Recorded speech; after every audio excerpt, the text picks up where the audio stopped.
We're rolling. Yes. I love you. Clapping. Zach sang. Guys, can we finally talk about... I know that this is how we started the last one, but I might have to start this one like it too. I used to tell you suck a dick, Zach sang, in hopes and pray that you would... Do it. And you do it now. I did. I'm so happy for you. Thank you so much. I'm so proud. It's a big deal. It's a big deal. It's my first real relationship and like first love and probably my last love, God willing. No, yeah, absolutely. I thought of that I got scared. I don't know what you meant. I was like, are you guys jumping together? What is it? No. Yeah, first and last. I hope so. I really gosh. That's so beautiful. It's special. I'm really happy for you. It's really, it's like, love is wild. Like, yeah, watching friends experience it and navigate it and so many times. Yeah, it's true. Yeah. But I learned a lot from every human being who is going through love. I didn't learn much love from my parents, just being honest. Like, and my parents can watch this and be angry at me for it. But like, it was just different. Like the example of love I got at home it's just different. It was different. It's interesting. You know? Happiness hits different in this year. Yeah. And I think moving forward, and a lot of it, I think, has to do with who I choose to live with and share my life with and take on this fucking journey with. I think so too, but also because you yourself were ready for it. So don't not give yourself credit, please. No, you're 100% right. Because you can't take on... You're a different person. I am, I have to say. Yeah. Thanks. And you know me for... Yeah, it makes my heart really happy. Liz and I talk about it. We do. We're very proud of our little son. I love you so much. We love you. It is really... Your mommies love you. Thank you. Thanks, Mom. Thanks, Mom.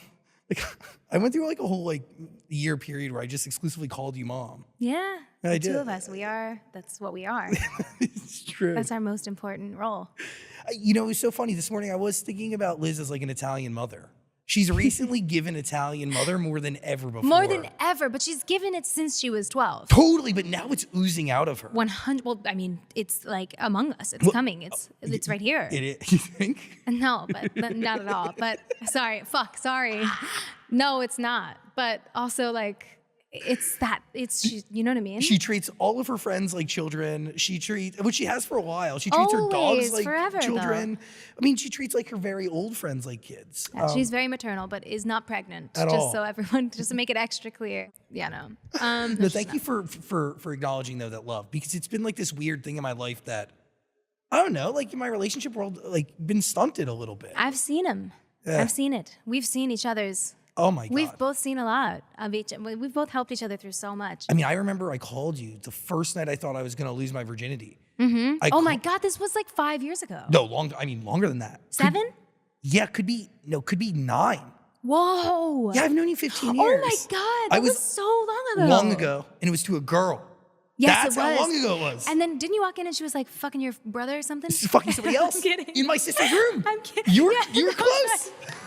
It was crazy. I literally was like, oh yeah, I'm definitely gonna I've had this crush on this girl. She's totally giving me signs. Nightmare. That is deeply traumatic. And I go to deliver her a cup of water. A cup of water. And I just see of water? Her on top of this other guy, and I drop the cup and I just walk away. That is so traumatic. Yeah, yeah. I hope you can forget it. One day. It's eternal sunshine. That'll be one that we erase. Doctor, hook him up. Work on me. Yeah. We have an album to go through. Yes. And an album of eternal sunshine. Yeah.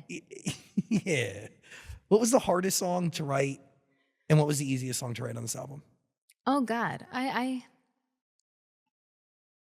hardest, I think Bye. Honestly, it's a very simple and silly lyric, and it's not, but it was hard for the reason that I desperately didn't want it to sound like a fuck you. I wanted it to sound like, I need to leave, so bye.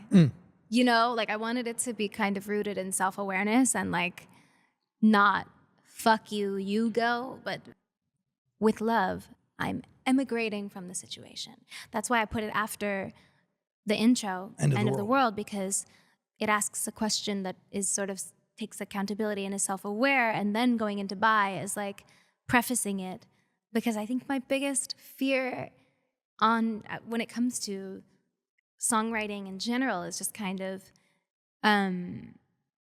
even if the concept is strong and even if empowerment is important and I want to empower people, making sure that it is kind and that it leads with empathy and that it has that. And It's still fun, but it's like I just wanted to make sure it wasn't like any sort of harshness that isn't in my DNA. but also beautifully aware. And I think, like, dude, it's not the first time that I've been hostage to these tears, acknowledging that another relationship is over again. I mean, that is awareness. Yeah. No? Yeah. This song, and I hope that this is okay to say. I might go on a little bit of a deep dive, and I hope that it's all right to say. Of course. Is it okay if I talk about my mom a lot? She's here in the corner listening. But is that okay? You got the nod Are of you sure? approval. I might like air your shit out a little. I got shit to air, she said. She's wearing a purple lip today. She's Yeah. fine. Okay. But no, I think like the reason why I felt okay to go there is because of my mom, honestly. And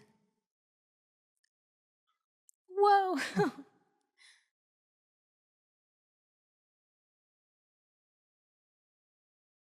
Sorry. Oh.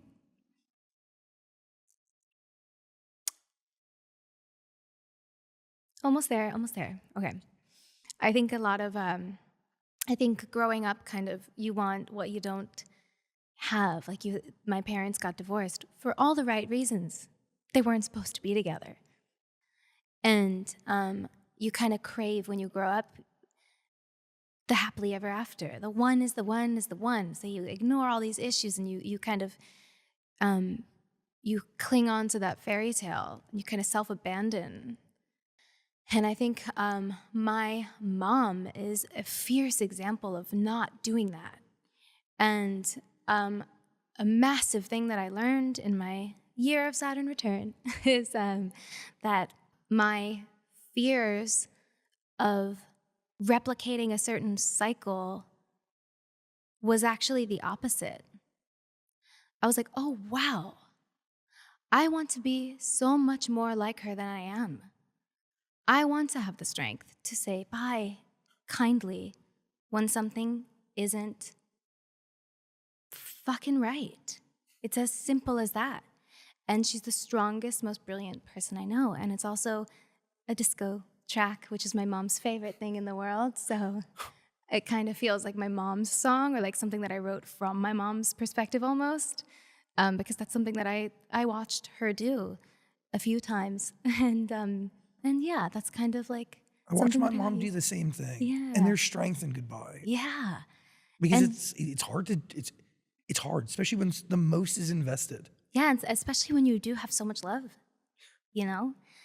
So yeah, that's a kind of a pattern that I realized I don't need to be afraid of, because it means doing the right thing. It means listening to your soul and not being afraid to be uncomfortable. Don't Want to Break Up Again follows Bye.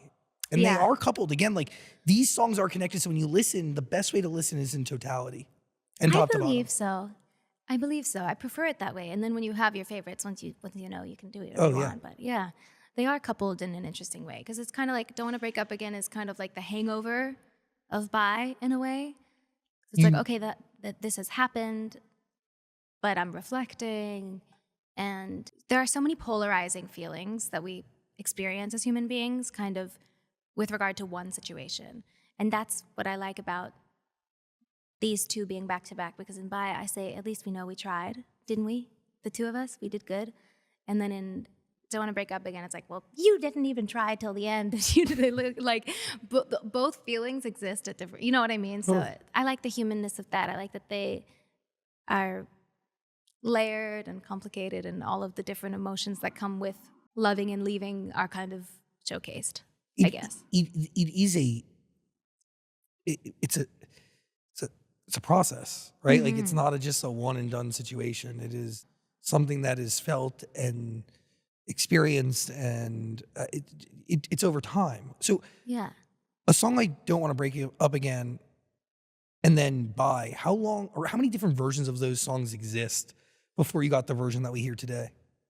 Uh, I think there are a few of Bye, and I think there's one of Don't Want to Break Up Again. What are the biggest differences between them? Is it lyrical differences? Yeah, I think Bye, I wrote on a day when I was very upset and emotional. So it was a little bit more reactive, and it just wasn't representative of like how I actually feel. So I like filtered it through and I combed through a bunch of times, and it was important to me to make sure that it wasn't just like that for that exact reason, because it's like important to me that, yeah. But there's something to capturing that song in the heat of the moment, right? Or Yeah, capturing absolutely. any song in the heat of the moment. And that's where, honestly, that's where Max is so, I mean, he's the most brilliant producer in the entire world. And like the greatest guy and Yeah. great dad and The best person, the best human being on the So- planet. But as a friend, he's like a friend to me on a personal level, but also on an artist level. Like, he will make sure that I don't water down my truth too much, or that I don't like make things too custom to how others will, you know what I mean? Like, Yeah, he, totally. he's just, he's very protective of me as a human first and foremost, but then also secondary to that, he's very protective of the body of work. how do you know he was the right person to bring this story to? Oh my gosh. I mean, he's Max Martin, but also just how he makes me feel. Yeah, he knows you. Yeah, he knows me so well. And he, I don't know, we push each other in such a beautiful way that is like, we're both so supportive of one another and excited. I don't know, it's just beautiful. We're both like I'm such a happy student to be in the room with him. You know, I'm just so grateful to be in his presence. We'll just sit there together and kind of just, it happens very quickly sometimes. That was the thing that we did that was really productive this album, was if it wasn't there, we would kind of jump around, Cool. go to a different idea and see if it was there. And then if it wasn't, we'd come back to it and bounce around. But everything just poured out. So, you know, yeah, I don't know. It was very interesting. Once the melodies were there, maybe he would go work on a different track or something and then come back and check on me, and I'd be there with my laptop scribbling away. And then, you know, it was very intimate. It was very intimate. I was It was thinking of the the same two of word. us for most of it. That- Yeah. Just really you, him, and Ilya, right? Yeah, Ilya came for the very last trip, and it was so much fun. Wow, Because that gave me goosebumps. yeah, Ilya and Shintaro had been sending us beats and Shintaro, stuff like that. who- So who- they were kind of like virtually there with us, but in the room it was mostly just me and Max for most of the time. And Shintaro, who comes Or from me positions, alone, right? and Max would call him and FaceTime and check on me and whatever. But he was here for a week in September, a week in October, and a week in November. And in between, I was coming every day on my own. So it was really vulnerable. It was really naked. It was really fun. Yeah. Another memory that I'll keep with me forever is when I walk into the studio to hear this album. You are sitting behind this ginormous monitor, and there's this like 1,000 audio files in front of you, and you're just finishing the last song on the album. Yeah. You're literally doing it all yourself. Yeah. Well, not all. But I mean- that's very kind. But I do like to. There's a real Yeah. hand in this process. Yeah. But I also had the privilege of working with the most incredible producers in the entire world. What do you I'm learn from so him? blessed. What? What do you learn from him that's made you into a Max? better producer and artist? Just to be who he is and be so curious and so hungry still. There are so many codes left to crack, in his opinion. It's really crazy. Like, he is one of one. And his generosity, his curiosity, it's like when you spend time with him, you learn very quickly why he is who he is. He has no idea that he's Max Martin. And it's my favorite thing in the world, because it's the thing that he lives for. He loves it so much. We spent so many long days working on this album together, just he and I. And it's just such an honor to get to know him in that way, and also even become closer as friends after 12 years of knowing each other, this is like the most time we've spent together. We went to shows. We went to like little dinners. We would walk to work every day in the morning. We walked the high line. Oh, that's so sweet. Yeah, all the way. Like it was so much fun. We walked together every single day. Those work. moments make their way into the body of work. Absolutely. You can hear it. Yeah. Oh, I'm glad. It's Good. you do have a relationship with him that's unlike, I mean, anything I've ever seen with a like any artist produce. It's really special. He's incredible. And the way he treats people is the most important thing. Like he could be who he is and be Sorry, ignore her. Oh, no, thanks. Yeah. Thanks. Thank you so much. He could be who he is and be any type of way. He could be like other people. Like he could be, you never know. And he's just the best human being. And he's the most incredible producer in the world. And curiosity is a way I rest my case. But curiosity is so on the nose as a way to describe him, because Yeah. I haven't spent much time with the man at all. Most time I spent with him was we went to Disneyland together. Oh my God. That's the best story. It's really a lot. It is a lot. But he just asked a ton of questions and was really fascinated with everything. Yeah. The business of Disney. Incredibly curious, but also beautiful soul. Yeah. And like a really special person. Yeah. And it's so crazy. Like, The best. yeah. But there's something to that humility that allows Him to be the best creator in the world. exactly. He's so brilliant because there's no ego in it for him. Does that make sense? 100%. You're allowed to grow and learn so much more when you're not obsessed with optics and being right. You know what I mean? Accolades, he doesn't even know. ego. He's just curious. Yeah, he's just brilliant. That's really, that being said, what does going #1 mean to you, right? Oh my 'Cause God. that is an accolade. That's a feat that's the first time done this year, going direct to #1, having a #1 debut. Yeah, I mean, it's like such an incredible honor, and my fans are to thank, and they're the most incredible people in the entire world. And I'm just like, I'm so grateful. I try not to put too much weight in those things. We've talked about that a lot, but when it happens, it's really special, and I like will always celebrate it when it does happen, even though it's like not, of course, at all what matters, but it's special, and I just am grateful because it also just speaks to how many people it resonated with, yes, and also to just my fans and how incredible they are. It's because of them. And also, I'm glad because then now they have that, and that matters a lot to them. Why was Yes and the right first single to introduce this entire story? I think Yes and is the one that lives on its own. And I also think it just kind of sets the tone by saying everyone has shit going on that you don't know about. And you know that too. You know? Totally. So just shh. Does that make sense? 100%. And the Like- proper tone for this album. Yeah. It's really funny because like that is the message of the song. And then people share things on Instagram, like inspirational quotes that are like, you never know. Don't judge a book by the cover. And, it's just such a funny duality with the internet, how people can be so toxic positive, and then the next tweet is the meanest thing I've ever read in my entire life, or the next whatever it is. It's funny. It's a funny time. So I think Yes and is the right thing to just say, hey, we're all experiencing the same kind of journey in a different way, on a different level, on a different this. And I liked it because it's also just expressing a whole bunch of feelings that I've had for the past forever of my career. There's always been a conversation about my body, my face, my hair, my voice, my everything. And it's like, if you change it and correct it, then it's wrong again for different reasons. It's like, all right, I'm done. It's done. I'm just going to be. That's all you can do. I'm just going to be because I fucking love being. I love it. Just be. And I want everyone to feel that way as well. Oh, resonates with literally everybody. Bless and release. And yeah, shimmy. Why was Mariah Carey the right person to remix this song or feature it?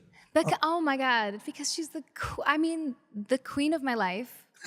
The reason I sing, Is that true? absolutely. Yeah. She's my number one vocal inspiration.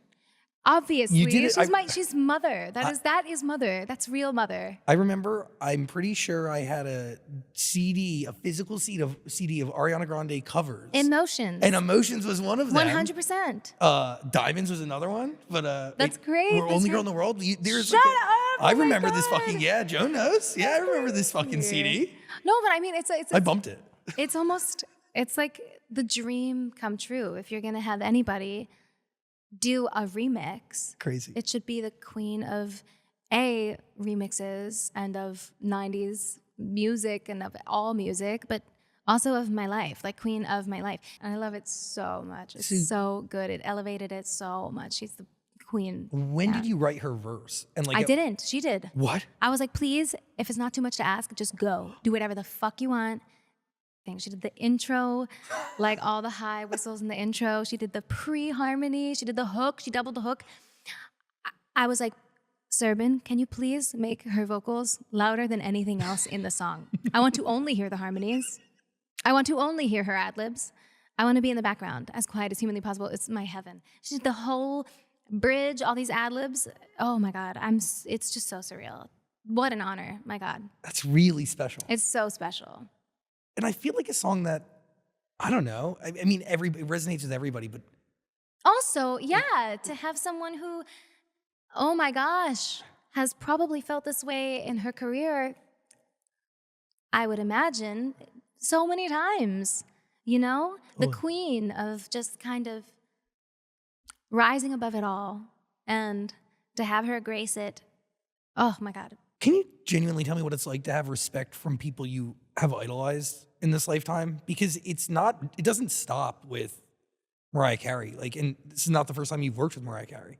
Like, Kristen Chenoweth being another, just off the top of mind. Dude, Aretha Franklin when she graced this planet. Yeah. There's so many incredible artists that show you respect and appreciation. It's something we never talk about because, again, it's like our relationship is mostly rooted in human Ari. Yeah. But what is it? Is that validation? What is it? It's validation. It's surreal. It's like, it doesn't compute. Like, I can't really hold it all. It's very surreal. And it's just like, I don't know. I'm very grateful. I'm very grateful for so many of my idols and inspirations to embrace me, or to have embraced me the way that they have. And it just feels very surreal. I don't know. Real recognizes real. Like the greats have the ability to recognize that in somebody else. It's crazy. It's surreal. It is. By the way, a remix of Yes and with Mariah Carey came around. Crazy. It's wild. All right, back to the album. Saturn Returns is really what's next on my list because it goes end of the world, where you're questioning things, into bye, into don't want to break up again. And then there's this change, this shift, sonically too, to a certain degree. Yeah. But there's still disco elements that come through the rest of the album. Why was that moment the right place for an interlude, a shift? For an interlude? Yeah, because that's what Saturn Returns really is. Yeah, right? yeah. It's a really tiny interlude, but I think it just sort of, Eternal Sunshine feels like a wake-up moment, sort of like a pivotal moment in the story. And the Saturn Returns coming right before it, just kind of with the wake up, it tells you to wake up. I don't know. It just felt like setting up the rest of the album in a way. I don't know. Who is speaking? Diana Garland. She is an astrologist. My dear friend Will Loftus, who choreographed Yes and, who I met on Wicked. He's one of the associate choreographers. When we met, it was like the most cosmic collision.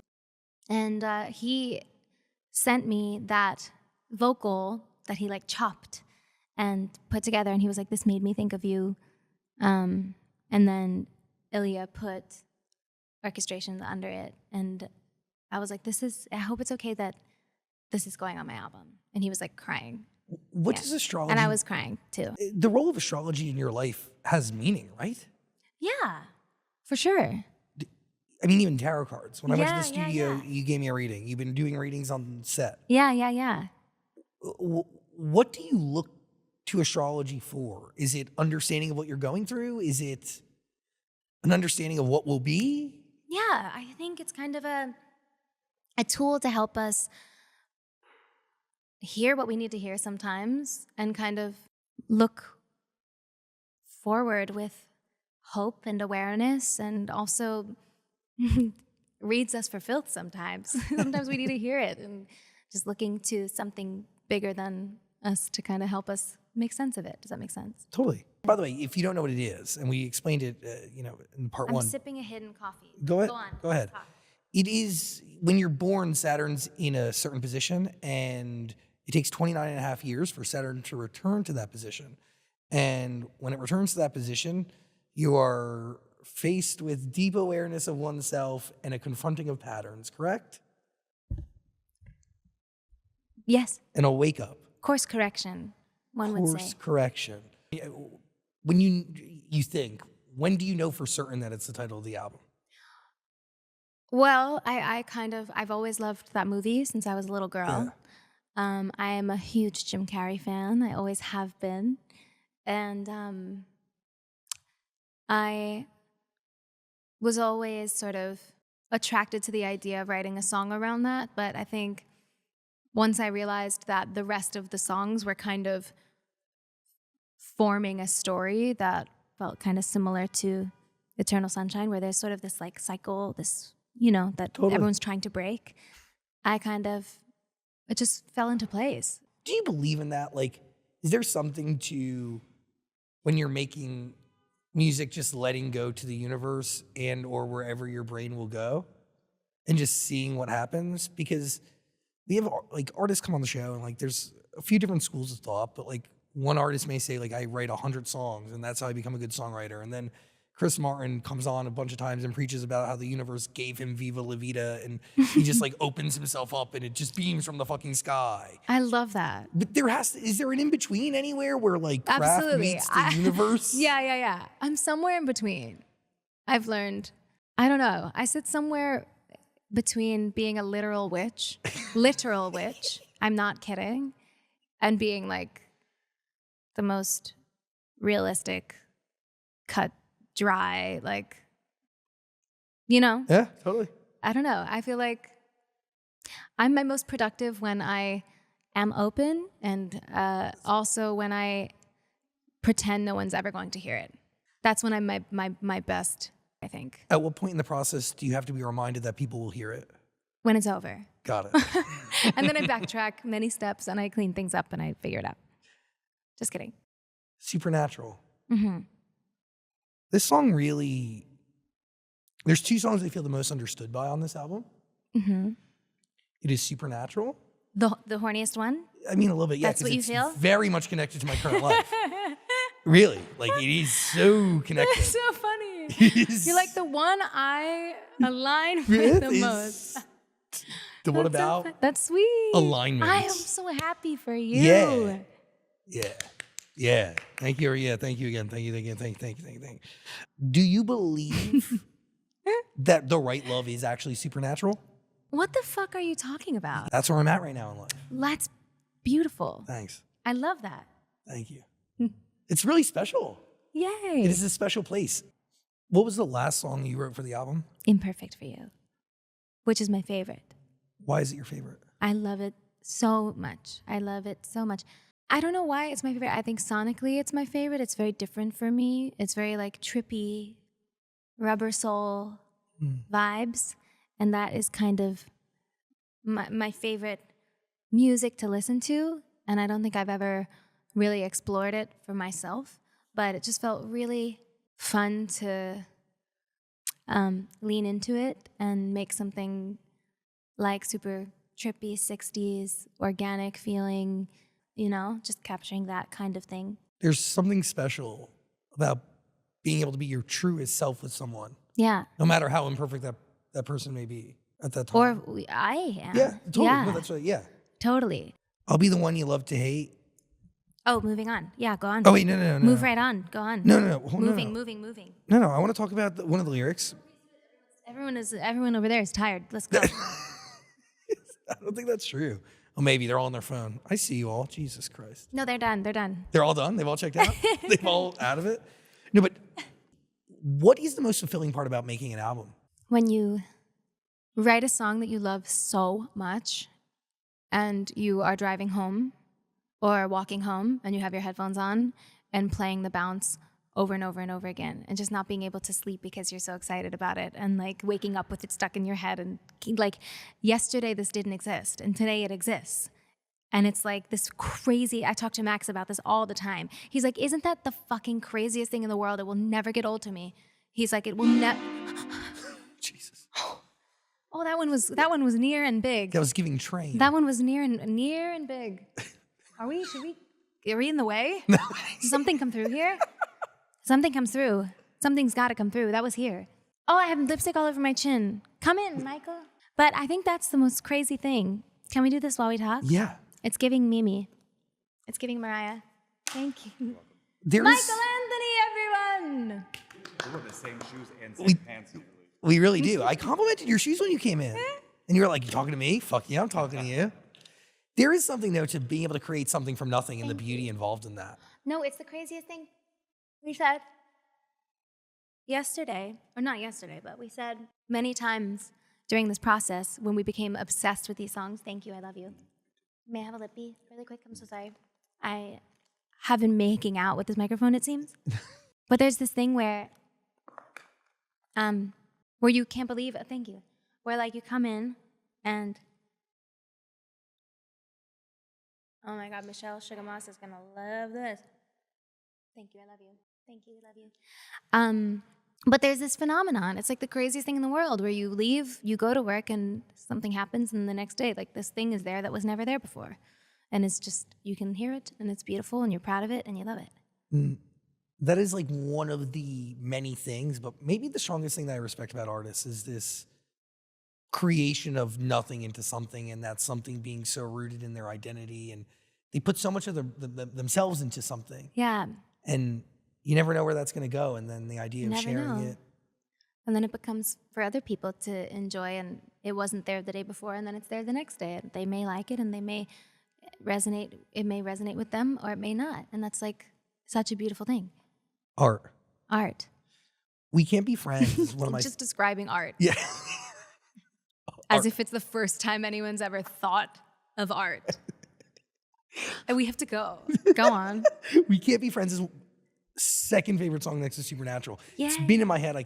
It's the strings at the end are flawless. Thank you. They make me really emotional, those strings. I love those strings. Who are you talking to in this song? Wouldn't you like to know? I don't know. I wanted it to be something that everyone could relate to. It can be whoever you want it to be about. But I know for me, what it's about, I don't know. I have a hard time going into specifics because I feel like that's not the point of it. The point is to leave it up for people to make of it what they will. Interpretation. It's really interesting because to me, again, like I take a song like this and I apply it like to my own life. I give it my own meaning. Yeah. Right? And I apply it to somebody I hate. Like I apply it to somebody that I know. Hate? Yeah, that I like. There's no friendship here. Or There's have given nothing up here. on. Yes. It's Don't hate. done. Yeah. Yeah, hate is the wrong word. No, I'm sorry. that's all right. But No, for you, I'm just saying, you know. yeah, it's bad to harbor that. It's such a great song. Why were the strings needed? And whose idea was it? I don't remember, but Max and I both love strings, so we were probably both excited about that. But they're just the most emotional sound in the world. I love them so much. There's Yeah. a song that I it sounded like you were crying while recording it. Probably was. I wish that I hated you. Mm-hmm. Yeah. What does that song mean to you? It's one of those that I'm so glad that feeling is captured on this album, but it's one that I won't listen to probably or sing live probably. But I think it's like a very important color to exist within the album because it's just an important piece of the puzzle to me. But I'm happy to acknowledge the goodness. I really am, and the efforts and that it just was not correct. And I don't need to pretend that you're a monster to make peace with this ending. That's what that song is. See, And it would be easier if you were, but it's just, you know what I mean? It can have not been right, and that person can still be a good person. And I think that's like a really important song to write. why was it needed on the album? Why? What part of the puzzle did it complete? Well, I think it completed the songs, the family of breakup songs where I wrote from a more hurt or upset place. And it's from a more aware and grieved place where it's like, oh, I can give credit and, you know, make peace with this and not carry that version of you that I had when I was upset. I don't need to carry that version. Yeah. It's beautiful. It's a beautiful thing to And it's like, come to terms with. yeah, it's like grieving would be so much easier if we hated a person. It's like good riddance. But no, capturing the complexity of like what happens if I don't is imperative, I think. It's protective as well. How so? But exactly what you're talking about. I think people perceiving it and thinking something about these are just songs, but the way people sensationalize things, you know, it's protective as well. Was there a moment where you realized that this album has the ability to take on a whole life of its own that you can never even really imagine? Because it does. Like every piece of art has the ability to be bigger than one person, right? Mm-hmm. And live a life of its own. That's kind of happened to me many times in my life with art. I don't know. I feel like a lot of the times things have become so much bigger than me as a human and kind of gotten ahead of me. And a lot of when I was younger was me trying to like chase after and catch up. And I don't know. So maybe I don't know. It's something I try not to think about anymore in order to continue creating. Otherwise, if I think about it, I will stop. Yeah, because it's debilitating. And It's overwhelming. debilitating, absolutely. I try to keep it from my brain as much as possible so that I can continue. Thank you. Let's pick things up a bit. It's getting a little heavy in here. I'm sorry. It's all right. Not your fault. You didn't write the album. Go on. I'm aware. Go on. I can take it. Oh, boy's mine. I made this bed. I will lay in it.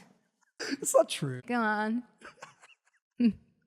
You talk about Imperfect for You being your favorite song on the album. Yeah. Is there a song that you wish wasn't needed to tell this story? No. I love Imperfect for You so much. Sorry. No, tell me why though. I think that there's, in this day and age, am I 900? In this day and age, we do a lot of like boiling things down to a 10-second TikTok or a headline or a little cherry-picked quote from something. We do a lot of like stripping of humanness and erasure of context. And I think that even a simple lyric like Happy Disaster is like making space for all of that to exist within one song and one idea and one thought. And every moment of our lives contains multitudes of feelings, of thoughts, of good and bad and wicked and goodness. And, you know, that's also kind of what Wicked is about as well. It's an example of how people become what they are and how things get to where they are. There's a lot of erasing of the how and why these days. Totally. So is True Story a bad next like song to talk about? Or? No, it's fun. Because it's a true story. It's an untrue story based on all untrue events. So go on. A true story about all the lies you fantasize. Yeah. And the games I know you play. Yeah, I actually had that hook from the batch of songs that Max and I were working on for the Seth MacFarlane TV show that never happened. So that was like a sister song to fantasize. A couple of these little seedlings existed before this album. And I actually, in the moment, was like, we might have to save some of these for when we do an album. So that was something that even though there is a version of it out there already on TikTok, I was like, it feels so important. I love it that much that I kind of want to reclaim it and make out of it what I wanted to originally. I didn't want to like let them win in that way, I guess. What are the biggest changes between what people have heard of that song and what we're getting now? Oh my goodness, everything. The production, the vocals, the lyrics, the everything. It was just like a shell. It was a seedling back then. It was a song about something completely, entirely different. I don't even remember that one anymore. Can you explain to me your strategy and process when it comes to vocals and what songs require what types of vocals? Yeah.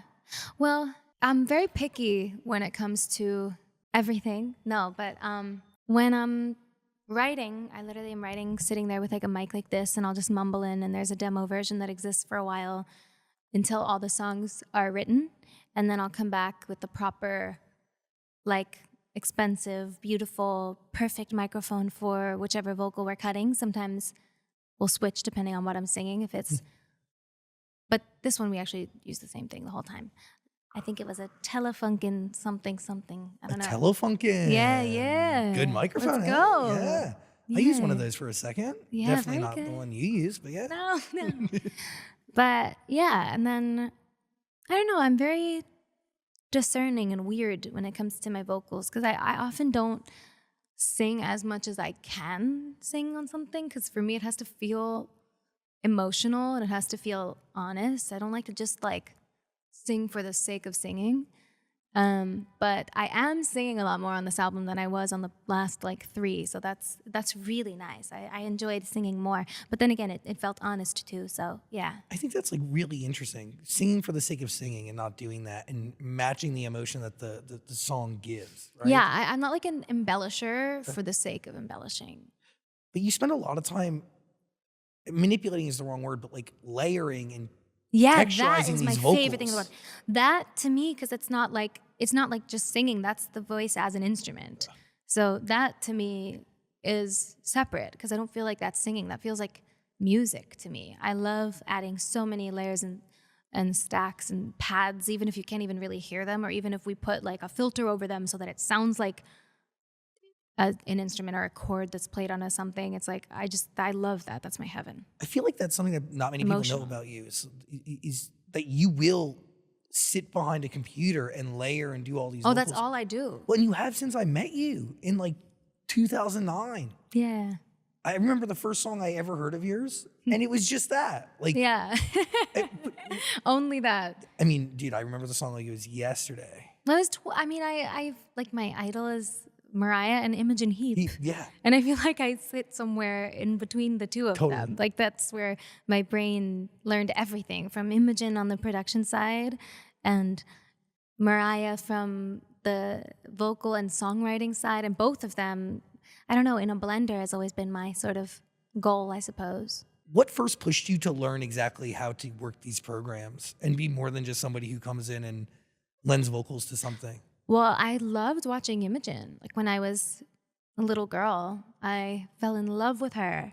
I wanted to have all of the technology that she used on stage, and I wanted to wrap leaves in my hair and have like a looping machine and a tenorion and all these weird things. And I wanted to produce and loop and write. And so I just kind of studied and learned. And yeah, began. You've gotten incredibly, incredibly good at it. Thank you. Like it is, again, like one of my favorite memories is walking into that studio and watching you do your thing. You look hella small behind this ginormous monitor, like with 1,000 layers of vocals in front of you.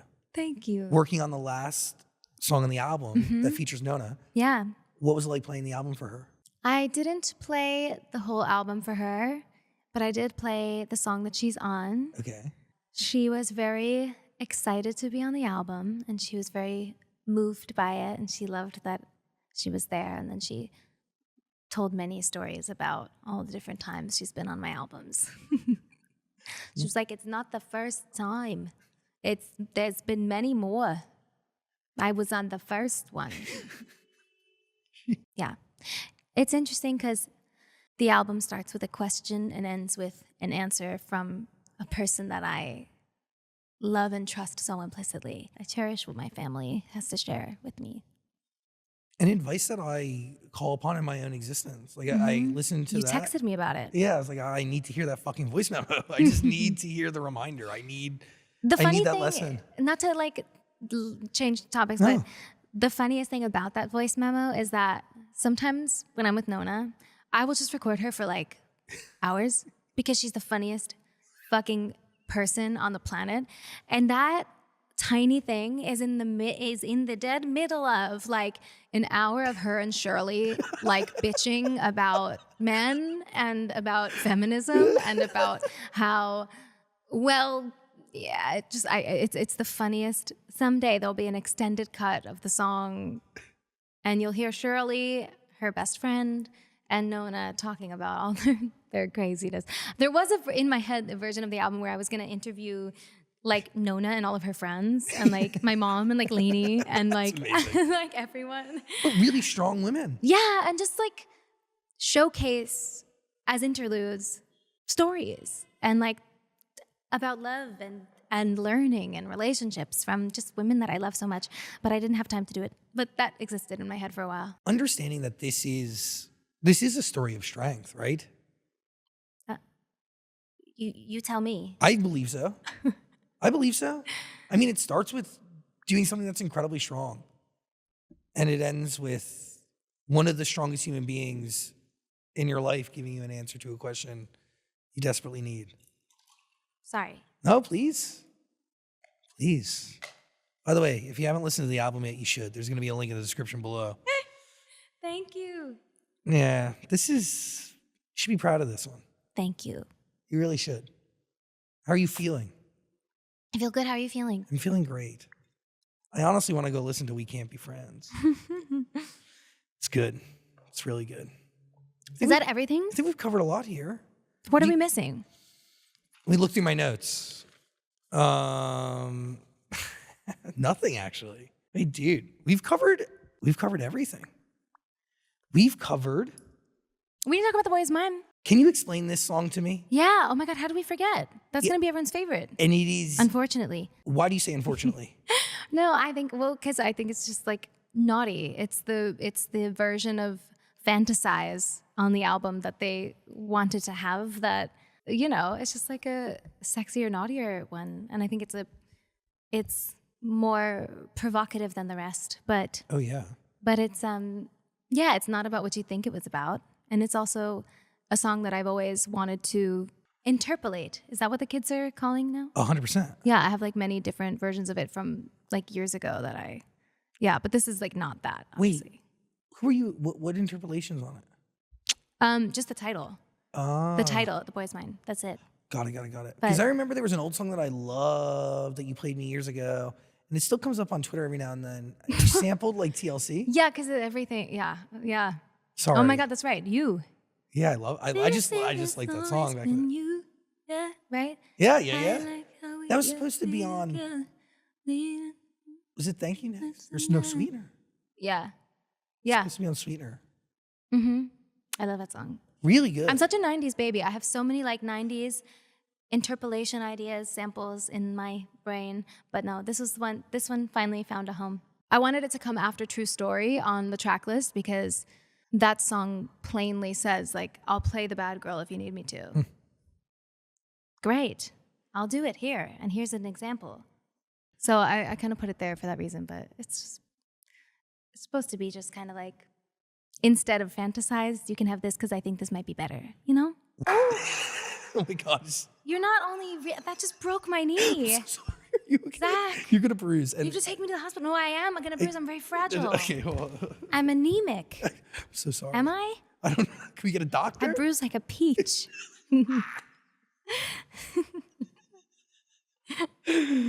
Okay, we'll move on, right? Yeah. That'd be great. That'd be super fun. Cool. The stars, they align, baby. Stars, they align. They did. Ah. They did. I feel like we've covered a lot. As Chris Martin said.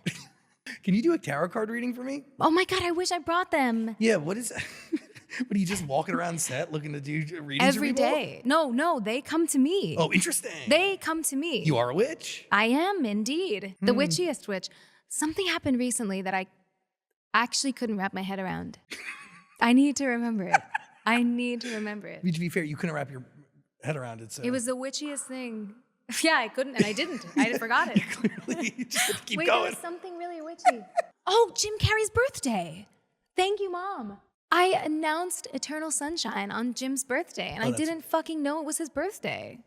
You channel Jim Carrey in so many ways, and you What? have for so long. I mean, like his movies and his art exist subconsciously within you. I as thought you meant just like just in my vibe. I was like, alrighty then. Thank you. No, but his art has had such an impact on you. Yeah, absolutely.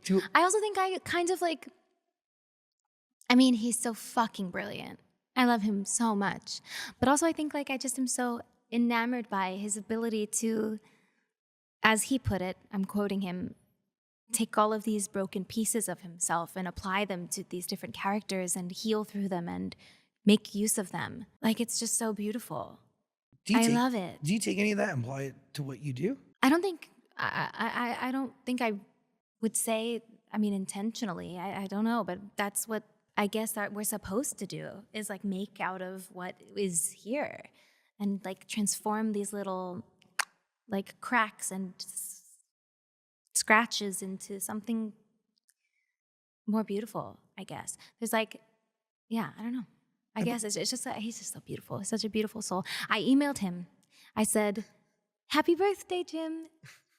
And he responded with the most lovely, lovely response as always. We're kind of like pen pals, but like it's once every few, like long, I don't bother him often. I don't ever reach out, but sometimes I'll send, but he always responds, which is the sweetest thing. And he's always so kind.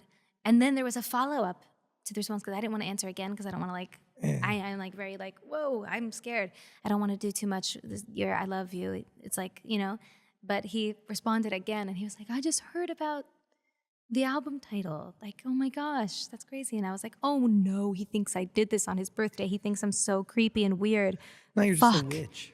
And then I responded and I was like, hey, just, you know, yeah, how crazy, right? I promise I'm not that weird. There's something to taking the cracks and the scratches and all that and turning into something beautiful and something that is bigger than oneself. And that is what's happening with this album.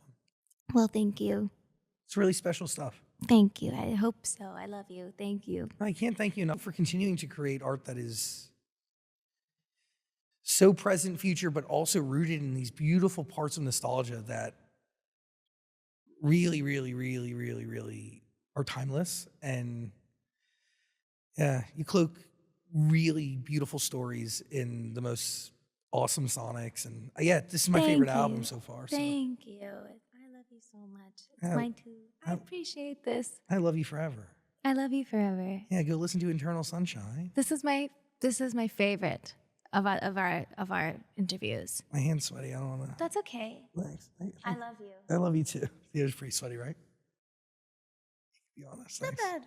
Okay, thank you so much. I won't do you like that in front of the world. Ariana Grande. It's soaked. Love you. Ariana Grande, everybody. Yay, Zach sang. You happy? I'm happy.